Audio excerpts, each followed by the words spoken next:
老爷，既然人已经抓回来了，要不咱们先审审？他要真的都招了怎么办啊？我把公子送哪儿去啊？啊！干脆一人给一刀，找个没人地方埋了。埋了！哪天这事闹出来，跟我要人怎么办呢？啊！我帮那俩兔崽子贝子爷杀人灭口啊！我这事儿还真麻烦了。你才知道麻烦啊！啊！我这白毛汗都出了好几身了，我。如果皇上觉得这件事有些诡异，不妨说，不妨单独召见一下李卫，私下有个嘱托，或许你真以为他有什么方天画戟？当年圣祖和皇阿玛之所以用他，不过是实事守虚、病苦乱投医而已。那人或许真有些聪明之处。他那叫聪明，朕可没看出来，一身市井之气。可这件案子后面，万一有什么牵扯，能有多大的牵扯？还能牵扯到朕的头上来不成？皇上说笑。先让他办着，一桩命案还能捅破天。降3级留用，是因为遗诏所在。朕不能违背一个孝字。如果连这都办不好，那也没什么好说的了。让你这么一说呀，这疙瘩还真打了死结了。2块臭肉捏在手里，人不能吃，狗也不能吃，还真麻烦。我这脑子是不灵了。这要搁过去，10个主意我都想出来了。哼，要我说呀，就是现在这主子太难伺候。哎，你说话当心点儿。自古忠臣只反贪官，不反皇帝。本来就是嘛，那也不能自己的屎尿让别人闻呐。你大不敬啊你，老爷！哎呀，好了好了，祖宗们别添乱了，我这正找不着头绪呢。哎，石榴，你刚才说什么？我什么也没说。哎，你再说一遍。我是说，不能自己的屎尿让别人闻呐。话糙理不糙，姐夫。是啊，我怎么犯糊涂啊？天塌下来，我干嘛一个人顶着？哼，有高个的。谁呀？谁还能比你聪明？有，人家自己都说了，大聪明小聪明都不会输给谁。这话谁说的？皇上。一定得想办法让他知道。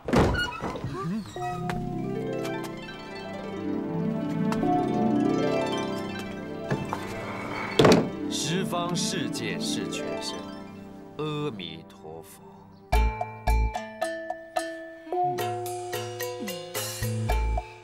哎，小魏，你这又是闹什么魔呢？这是什么呀？啊！谭月，我只是向善，何魔之有？上次父亲说要打我，我说不可不教而诛。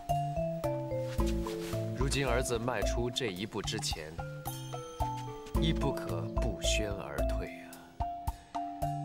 污浊人世，孽障缠身，儿子早已徘徊在留与不留之间，只是贪恋一时，投胎于李氏门中，虽为官宦。但父亲为官清正，母亲忠义传家，本以为是个好的所在。然而，看到眼前这一切，就清楚地知道，世上再没什么清凉境。你说几句让我能听明白的啊！自古再大的忠臣，也不过尔尔。父亲为官多年，其实早已意志消磨。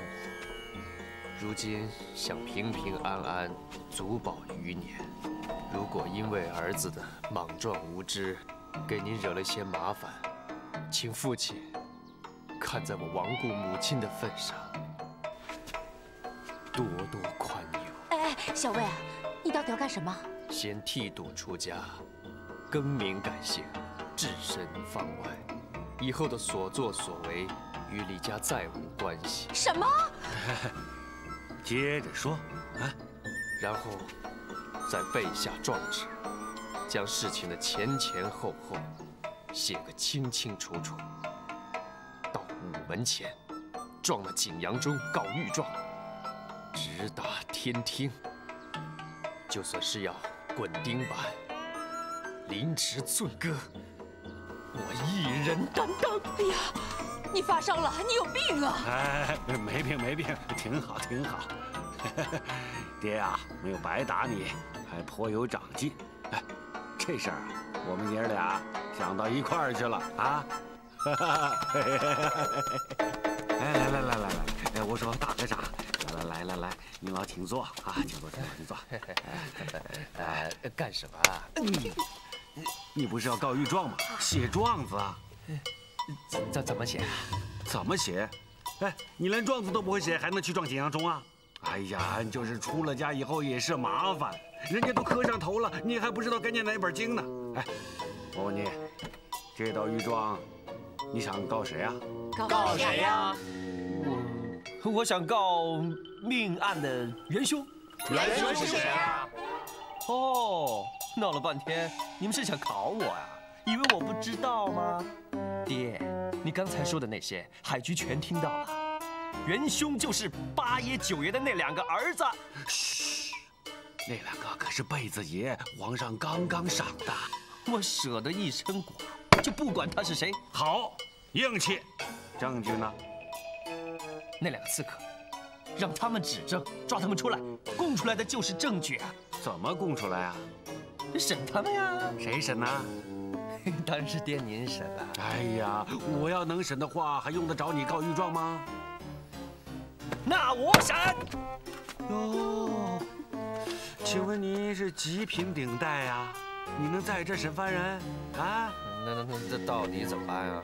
哎呀，是你要为民请命，我可是什么都不想干呢。哦，您是想包容罪犯？哎，哦，还有玩忽职守，还有呢？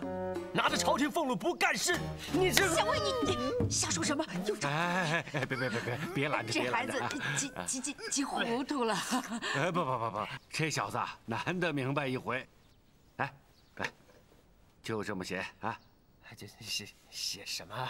哎，就你刚才说的，原本的都写上。就说顺天府尹李卫，明明知道罪犯是谁，可就是屁事不干。那不是变成告您了吗？儿子啊，你是不是给气糊涂了？老太太，姐夫啊，明白得很。爹，你，哎呀，怎么搞的你？起来吧。听说这些年你挺有长进，在巡防衙门当上总库了。托爷的福。哼，你们这些奴才呀，自己吃饱了就什么都忘了，这些年连个影子都见不着了。奴才这些年一直惦记着爷，只是我阿玛待你们不薄。是，连你们家三河县那几十亩地，都是我阿玛当年赏你们的。奴才没齿不忘，奴才永远是爷家的狗。哼，当狗嘛，我也不用让你当。不过，让你来，是让你给我办点事。爷吩咐，奴才拿命去办。也没那么难。听说巡防衙门正在办一件案子。哪件？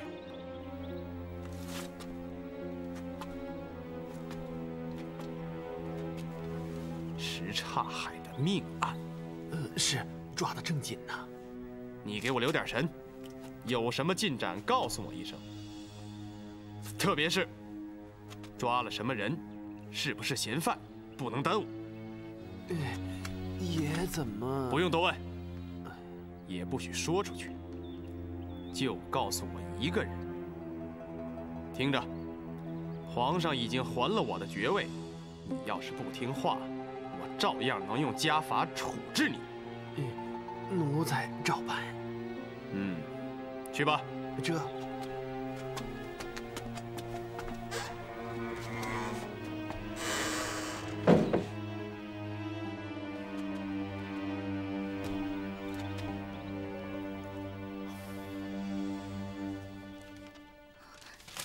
写状子告你父亲？哎，这是他自己的主意啊。什么？生姜还是老的辣呀。还有写状子告自己的？哎，这就是学问了。别看我爹啊，他一个字不认。你想，皇上为了显示仁慈，力排众议，给八爷九爷平了反，还了爵。可话音还没落，他那2个儿子就成了杀人犯。你说，这不等于是打了皇上的脸吗？这种案子谁敢往外捅啊？那和自己告自己有什么关系啊？哎，我爹说，就要看皇上自己聪不聪明了。要是脑子够用啊，就能闻出这里面味道不对头。这张窗户纸，只能皇上自己捅破才行。需要拐这么多弯吗？瞎子才走直道呢。我们这是在观察啊。要是皇上没明白，或者是明白了自己不想捅破，那你爹不是给自己惹祸吗？哎呀，没事的。前后呢，我爹都已经想好了。要是皇上没明白，或者是他不想去明白，我爹呢，他会落个办案不力的罪名，顶多就是罢官，没什么大不了的。为这么一件案子就让你父亲丢了官，那我岂不成了？哎呀，没你事啊。我实话告诉你，其实我爹呢，早就想辞官不干了。何况呢，何况你的事儿，不早晚也都是我的事吗？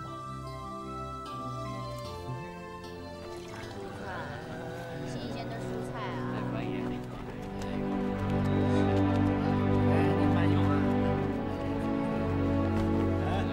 放这儿吧。明明有冤情！明明有冤情！赶紧走开！你们巡防衙门干什么吃的？这是傅大人的轿子。是，快走，快走！我是海城的女儿，我的父亲在什刹海被杀。慢着！怎么回事？大人，有人拦轿，他说他是海城的女儿。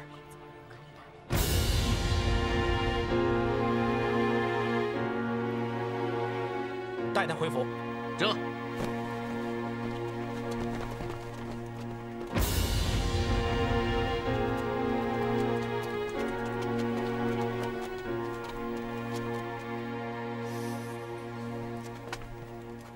败局还可以啊。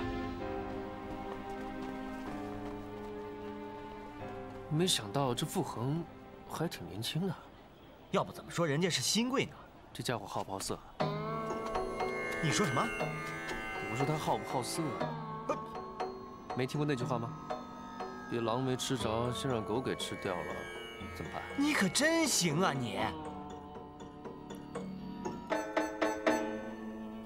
海城父王是什么人？曾经是宗人府的典狱，哪年在任的？雍正初年到11年。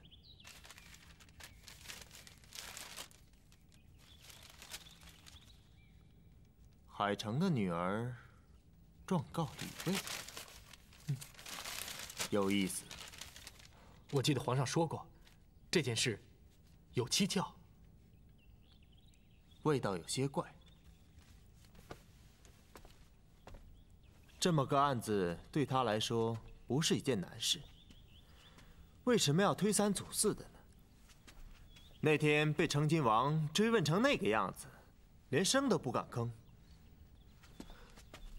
或许有什么难言之隐。当然是有难言之隐了。他顾忌什么？怕得罪谁？我给你看河，你去一趟宗人府，调看一下那几年的密档，看看都有什么人的死和那个海城父王有关系。这，哦，对了，不要惊动军机处和上书房。这，那个女孩子安顿好的，先什么也不要动。爹，我们现在要不要干点什么？踏踏实实待着，先什么也不要动。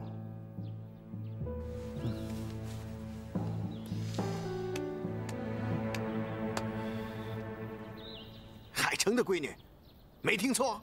回大人，没听错，他拦轿的时候，好几个兄弟在边上呢。我打你这没用的东西！我是怎么说来着？啊，我让你们动起来，动起来，你们就不听啊！这下可好，前脚把李大人的儿子给抓来了，这后脚又冒出个什么海城的女儿啊！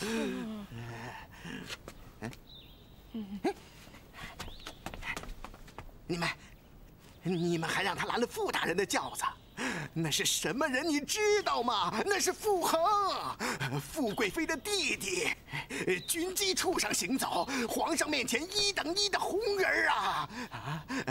这一针要是扎到皇上那儿去，那准得把我给绕上啊！你混蛋，饭桶！你们全是饭桶，还有你，都是饭桶！你们这帮兔崽子！我给你们个期限，3天啊！3天之内要是还是破不了案，我就……你们还站着干什么？还不赶快给我抓人去！快去！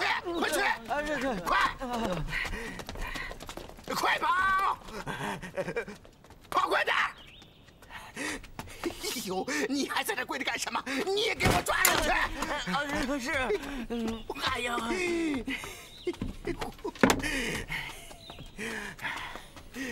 还是快点想办法补救才是啊！怎么补救？你让我自己挖地3尺？时候不等人呐！傅恒见皇上可比我见您还容易，说不定现在……我比你清楚。真的要问下来，帮咱们说话的人可不多，落井下石的人大有人在啊！首当其冲的就是那李卫，这我知道。我说，你能不能说点我不知道的？你说那凶手到底长什么样？废话！我说你小子可真行啊！你专找我不知道的问呐。好，行。我说那凶手长什么样，要是都知道了，那不就好了吗？这正是我想说的。这凶手到底长什么样，没人知道。哎呦，我说你到底想说什么呀你呀？不就是杀人凶手吗？咱们这儿有啊。什么意思啊？我的意思，什么凶手不是凶手啊？好，这个想法好。接着说。找2个膀大腰圆的，反正没有人见过。咱们牢里就有2个。那是惯犯，杀了多少人，连他们自己都数不过来。许他们点好处，或者动点大刑什么的。只要把海城傅望这档子命案认下来，签了字画了押，这案子不就算破了吗？出了什么事儿？巡防衙门把那2个家伙给抓住了。你见到了吗？奴才不管大狱的事儿，看不见。听管狱的说，这是朝廷重犯，德大人亲自安排审问。你肯定是跟什刹海的命案有关。没错，德大人这段时间为这案子急得跟什么似的。昨天突然高兴了，连张贴出去的悬赏都让摘了。怎么办？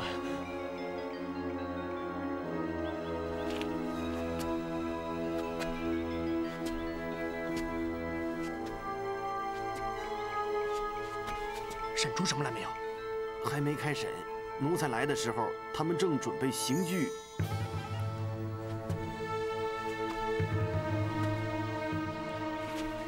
这里边你能管到什么？奴才是管库的，顶多也就管犯人的伙食。伙食？很好。我给你1万两银子。爷的意思是，管他们1顿伙食。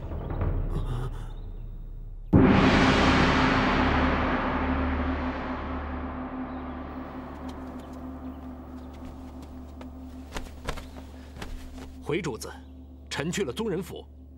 起来。这是雍正初年到11年，也就是海城傅望做典狱这几年，宗人府的关押名单。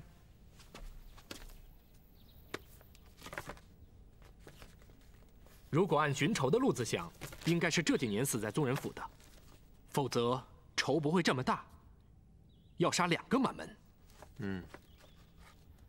臣筛了一下，名字就少了。臣看了一下，一共有6个，其中2个是赐白绫自尽的，有明确的旨意。寻仇不应该寻到海城父望的头上。还有2个是听说要发往乌里雅苏台，第2天就自杀的。当里有仵作的呈验单子，和狱里当差的关系不大。此外，还有2个人，就是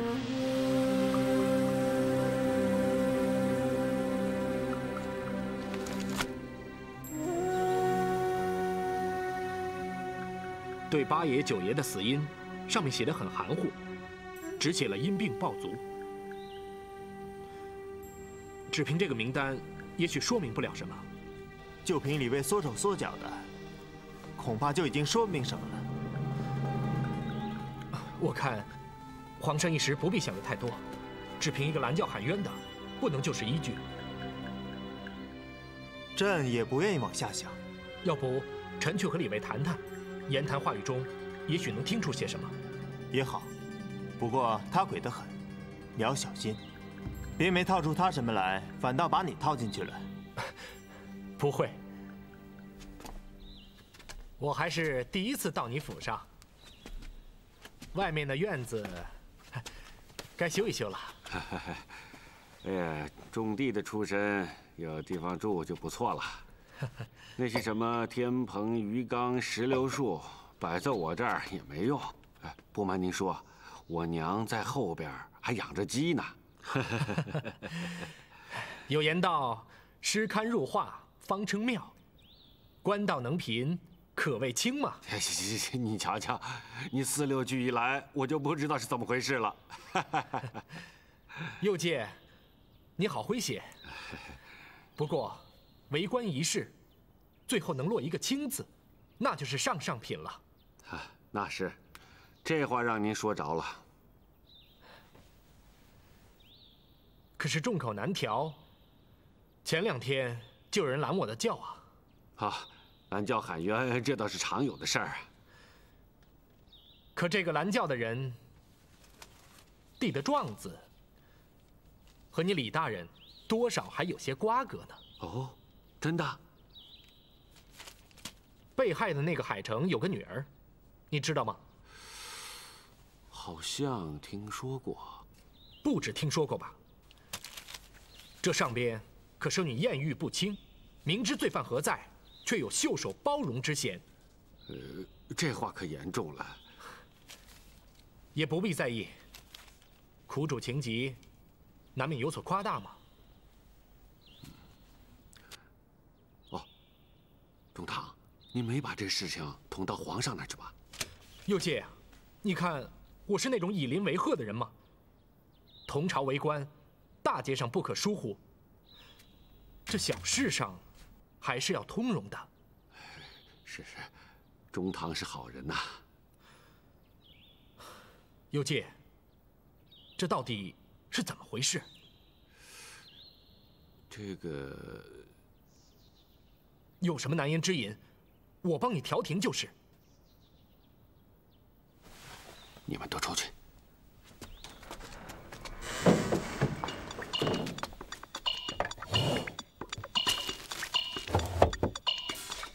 中堂，你看，自从接了这个案子以后啊，怪事就连连不断。这些啊，有的是从门缝底下塞进来的，有的是响箭飞镖打进来的。这上面写的话让人莫名其妙嘛。放明白些，不要插手，否则祸不单行。此案通天，吓你一跳。当心兔死狗烹，鸟进弓藏。对呀，你说邪乎不邪乎？这什么意思呢？啊？右介，你这么聪明的人，没悟出点什么来吗？肯定跟这案子有关系。这我知道，我是说，这会是什么人写来的？比如，会不会是凶手背后的人？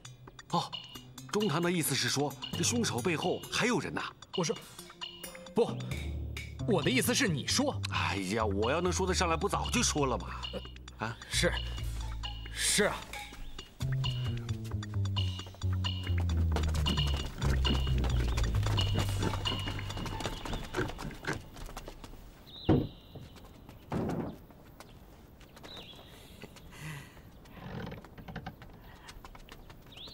去回一下太尊，巡防衙门有要事禀告。是。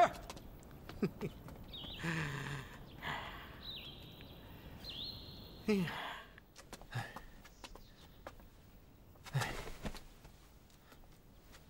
我早就听说你李大人是个天不怕地不怕的主，怎么这么几张纸就把你给吓住了呢？唉，那是当年魂不吝的时候，连钦差都敢假冒，哎，不怕您笑话。现在怎么说呢？你也看见了，我什么错也没有，还给连降了3级啊！当然了，是升是降都是恩典。哎，说句关着门的话，我不管在哪儿，再猫上几年也就差不多了。哎，就像您说的话，为官一事，别临了再招惹上什么不是。那，你李大人就撒手不管了？哎呀，不是不管，是要再看看，先摸清来路再说嘛。啊，老爷，老爷，九城巡防求见。进来，请。请太尊安。见过副中堂。副中堂，我这，哦，请副中堂安。起来吧。是。什么事儿啊？回太尊话，什刹海命案的凶犯抓住了。哦，抓住了。下官率人埋伏了3天3夜，终将擒获。招供了吗？3目之下，焉能不供啊？好，哎呀，太好了，德大人呐，哎呀，你来的真巧啊！不瞒你说呀，我这正担着干系呢，正好副中堂在，这下你可露脸了，而我呢，也算是松了一口气呀。识君之路，此乃应尽之责呀。行了，今年考绩有中堂一句话，准给你续个优啊！谢太尊。等一下，案犯的供词中说背后有什么指使吗？背后？什么背后啊？对了，你没问问背后有什么人指使吗？指使？背后哎，不就是杀了个人吗？对呀，不就是杀了个人吗？看来我们是虚惊一场啊！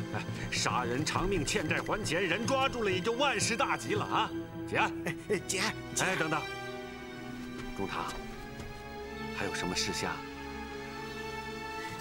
人犯在哪儿？哦，在我的大牢里。哎，中堂，还有什么不放心的？哎呀，不都问明白了吗？报刑部开斩。是。等一下，我要见见人犯。来呀，被叫巡防衙门，中堂要亲自问案。哎，中堂是。来，请。哎，来，快！哎，小心点，小心啊！啊，直奔巡防衙门，越快越好。起轿。老爷，太尊大人，老爷，帽子。我这，你下边的唱词还没编好是吧？哎呦，你这回可是要露脸了。走吧。大人，太尊大人，你听我说，太尊大人，哎呦，我说，哎呦，老爷，中堂大人请。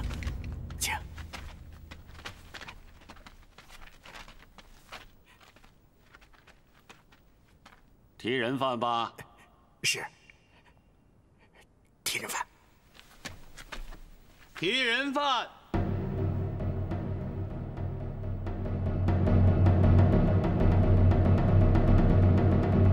提人犯。怎么了？人犯死了。什么？好像是下毒。怎么回事？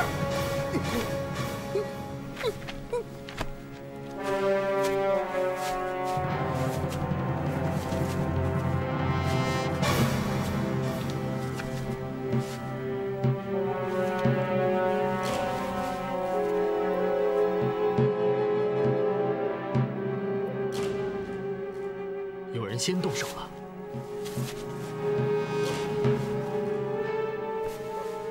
谁送的饭？说呀！小的没下毒啊，大人。小的什么人碰过啊？到了饭口就乱哄哄的，小的没在意。再说小的没那么大胆子呀，大人，大人饶命啊！大人，大人，小的冤枉啊！大人，大人，大人，大人，大人，不像是他。大人，你们都出去。谢大人，谢大人。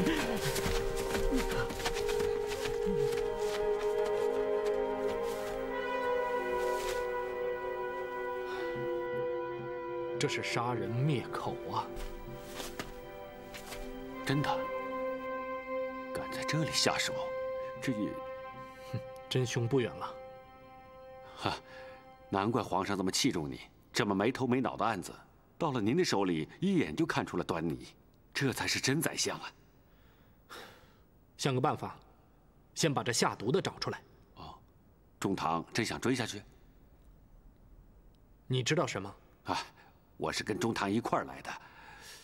不过，什么？没有证据，我也不敢胡猜呀。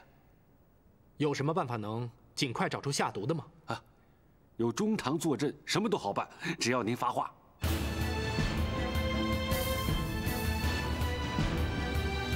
找，来人！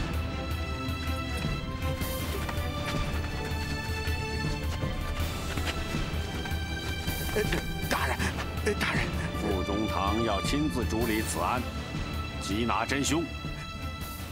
是，是。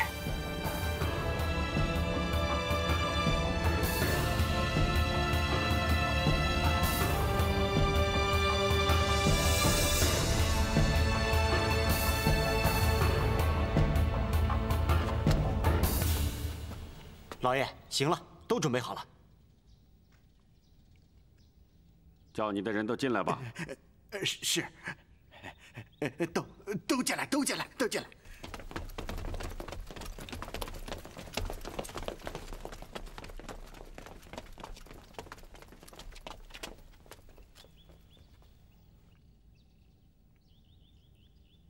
都到齐了吗？都齐了，已经点过名了。嗯，开始吧。嗯。有人下毒，杀死了狱中的人犯，哼，这事儿可闹大了。不瞒你们，这可是通了天的大案，比你们想象的还要大。所以副中堂亲自来这里主持，就连我这个顺天府尹也只能小心陪着。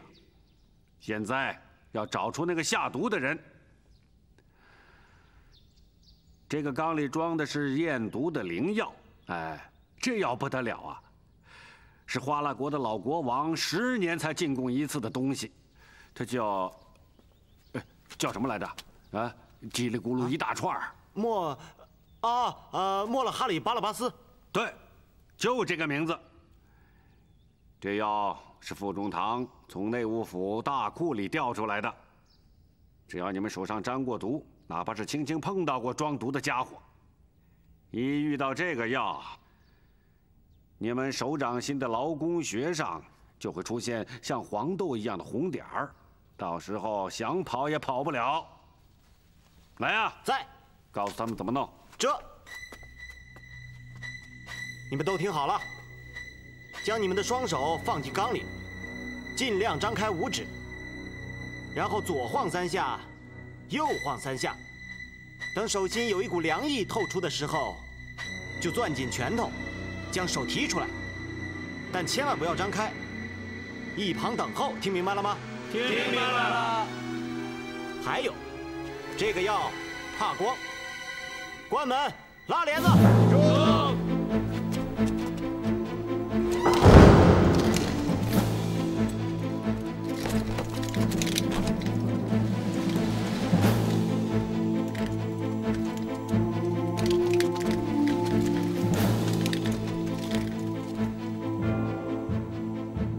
对不住了，从你开始。始吧。是，从我开始，从我开始，从我开始。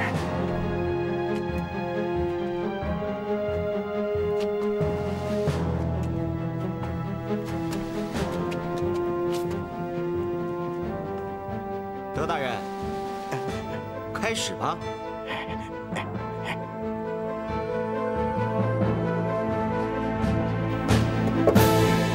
启禀皇上，傅中堂去李卫家中询问案情时，恰巧碰到巡抚衙门的德茂来报，说杀人凶犯已捉到了。中堂前去狱中提审犯人，没想到2人已被毒死，所以中堂就立即在巡抚衙门主持缉拿真凶。傅恒，他要亲自主持缉拿真凶。回皇上，中堂已经在巡防衙门升堂问案了，说是要趁热打铁。那李卫呢？李卫不知道，啊，说是一块儿去的，大概在旁边伺候着吧。这个傅恒还是让李卫给绕进去了。左晃，右晃，提出。下一个，伸开五指，尽量伸开。提出。下一个，尽量伸开五指。提出。下一个，伸开五指。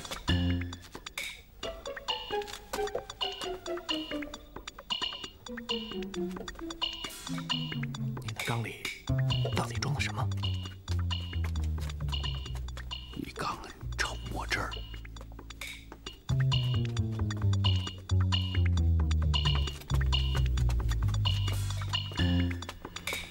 你们看见没有？这花剌国的药就是厉害，不过不用害怕，验过之后只要清水漂洗即可退去。现在攥紧拳头，都不要动，把拳头伸直向前。拉帘子。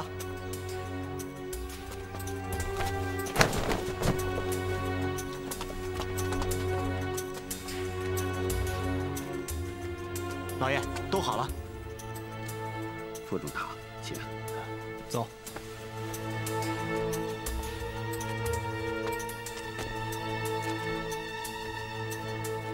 由你开始吧。好。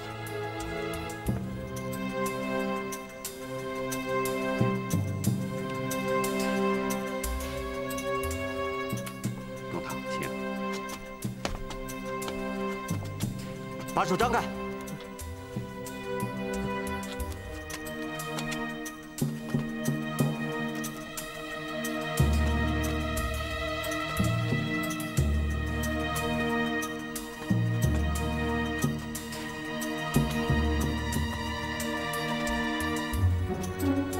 把手张开。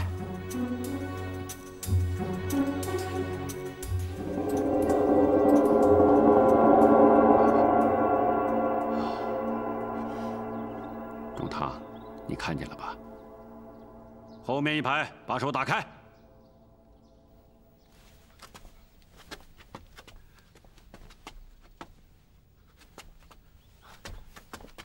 老爷，中堂，后面的手全是黑的。你在缸里根本就没有把手张开，而是死死地攥着拳头，是不是？哼，实话告诉你吧，那根本就不是什么花剌国的药水，就是一缸臭墨汁，抓的就是个做贼心虚。小子，你上当了！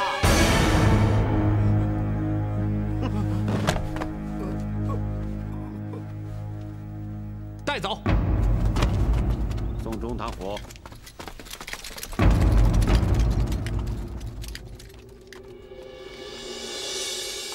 哎，那2个替死鬼哪儿找来的？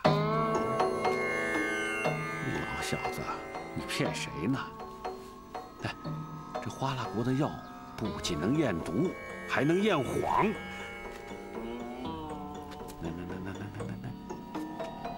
你干的那些事儿都写在你脸上了。你们看看你们家老爷脸上有没有东西？有。你们祖上要是积过德，也许还能捡条命。不过这也难说，等着看吧。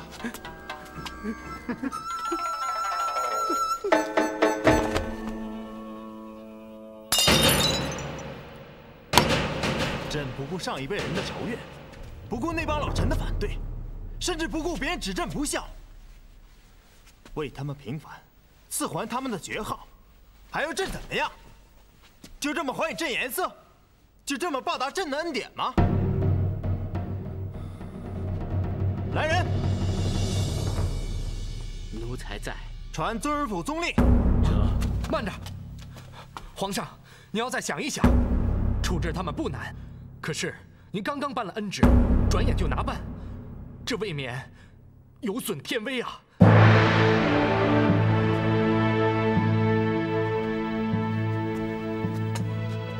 难道让朕唾面自干不成？当然不是，对这二人断无姑息之理。可是，不宜明呼指令，那样的话，承办的是2个人，伤的却是朝廷的脸面啊！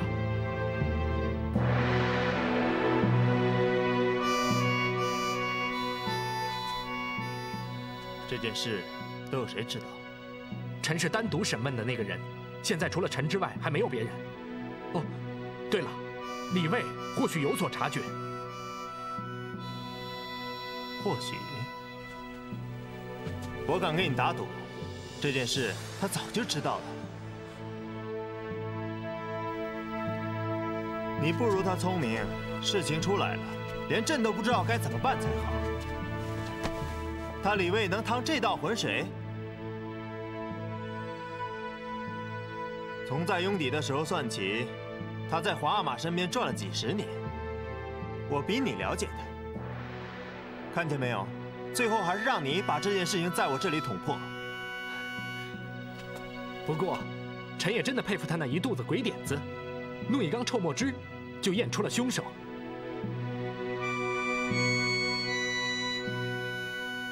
不堪大用。君子出入公堂要明呼直令，否则孟尝君纵有食客3000，也不过是鸡鸣狗盗之熊耳。主子教训的是，如今事情已经出来了，作为凶犯主谋，洪胜、洪旭断无可赦。您看，是交由司衙门，还是皇上亲旨？把李卫叫来。